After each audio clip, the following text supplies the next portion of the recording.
For most of the Middle Ages, Europe was drunk. Beer for breakfast, ale through lunch, wine until you passed out.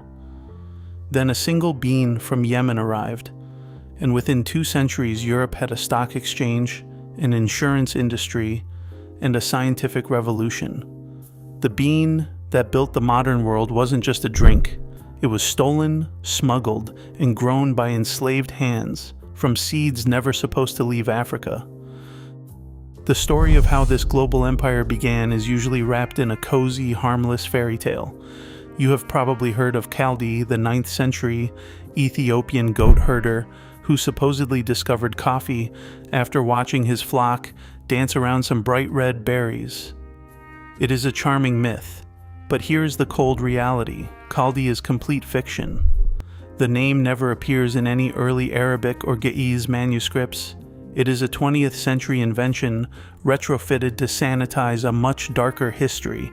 The actual truth is far deeper and rooted in hard science. Whole genome sequencing reveals that Coffea arabica originated in the montane rainforests of southwestern Ethiopia more than 600,000 years ago. Long before global capitalism transformed this bean into a mass commodity, local populations used it as a localized raw stimulant. But there are no early archaeological residues here. The bean's true entry into written history would require crossing the Red Sea, where it would be weaponized for productivity by a very different kind of devotion. By the mid-15th century, the earliest written records place coffee in the mountain shrines of Yemen. Here, Sufi mystics of the Shadiliya order discovered that boiling these imported Ethiopian cherries kept them awake through grueling, night-long devotional rituals. It was a holy stimulant, a tool to conquer human fatigue in search of the divine. But what began as a spiritual aid quickly transformed into a tightly guarded economic weapon.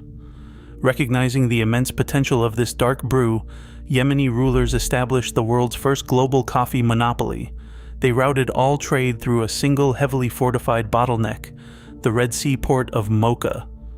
To ensure no other nation could ever grow their cash crop, the authorities enforced strict laws. Exporting a fertile coffee plant or a viable seed was an offense punishable by death. Every single bean leaving Mocha had to be parched or boiled to kill its germ, ensuring that foreign buyers received only dead product. Yemen turned a sacred plant into a state secret, creating a multi-million-dollar lockbox that European empires desperately wanted to crack. The lockbox broke in 1616. A Dutch merchant named Peter van den Broeke slipped through the heavily guarded port of Mocha, stole a live coffee seedling, and smuggled it aboard a ship bound for Europe. This single act of corporate espionage shattered the Yemeni monopoly forever. The stolen plant was rushed to the greenhouse of the Hortus botanicus in Amsterdam, where botanists bred a resilient lineage designed for empire. But Europe's climate was too cold for mass production. To turn this stolen botany into pure profit, the Dutch East India Company needed land, heat, and absolute control. They shipped the Amsterdam seedlings to Java, establishing massive colonial networks centered around Batavia. This is where the history of coffee takes a dark, brutal turn. In Java, the Dutch implemented the brutal kampong system. The Dutch operated Java as a forced labor regime, completely devoid of fair trade. Indigenous Javanese farmers were coerced into clearing rainforests and planting coffee under the constant threat of corporal punishment. If workers failed to meet their quotas or fell behind, they faced violent lashings and starvation. The local population did not submit quietly, they resisted, culminating in bloody rebellions like the uprising at Kampong Panggung. But the Dutch colonial military machine crushed them with ruthless, systematic force to keep the beans flowing to Amsterdam ports. As other European powers witnessed the massive wealth flowing into Amsterdam, they wanted their own share of the market. Imperial competition turned coffee into a global engine of human exploitation. French and British empires snatched up seedlings and established sprawling plantations across the Caribbean, specifically targeting Saint-Domingue and Jamaica. On these tropical islands, the colonial authorities built an economy designed entirely around the labor of others. Their business model relied on something far worse than coercion, the systemic blood-soaked brutality of transatlantic chattel slavery. Millions of enslaved Africans were forced to work the coffee hills under the whip, generating unimaginable fortunes for European ruling classes. While maroon insurgents fought back, launching armed raids to burn coffee estates to the ground, the insatiable global demand kept the system running.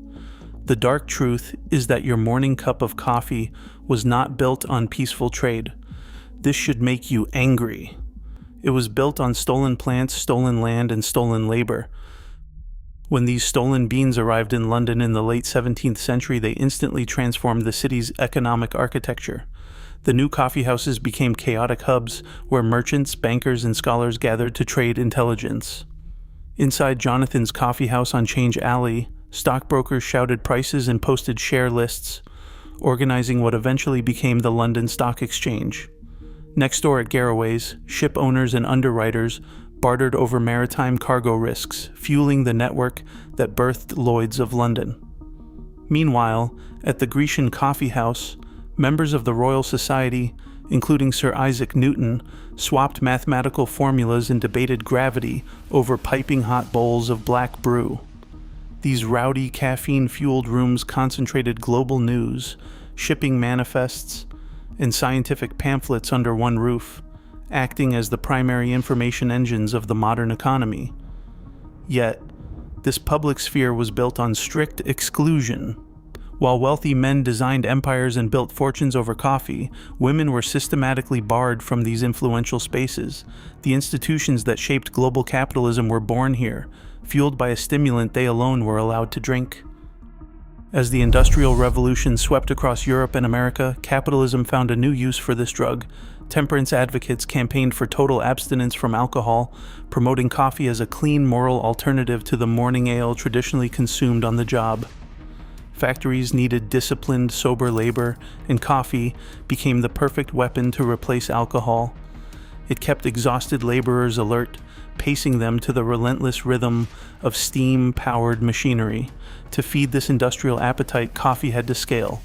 In 1864, Jabez Burns patented a mechanized roaster, slashing production costs and standardizing the taste of the bean. Soon, pioneer companies like Folgers and Maxwell House packaged this uniformity, selling cheap coffee directly to factory cafeterias and company town stores. Coffee ceased to be a luxury for intellectual debate. It became the raw fuel of the assembly line, keeping the working class awake and productive. This shift concentrated immense power in the hands of corporate brands, who realized that controlling the global flow of caffeine meant controlling the output of the modern workforce. A single cup of coffee today sits at the end of a highly sophisticated, unequal machine. The global coffee market is valued at over $200 billion, yet the smallholder farmers who actually grow the crop receive less than 10% of that retail wealth.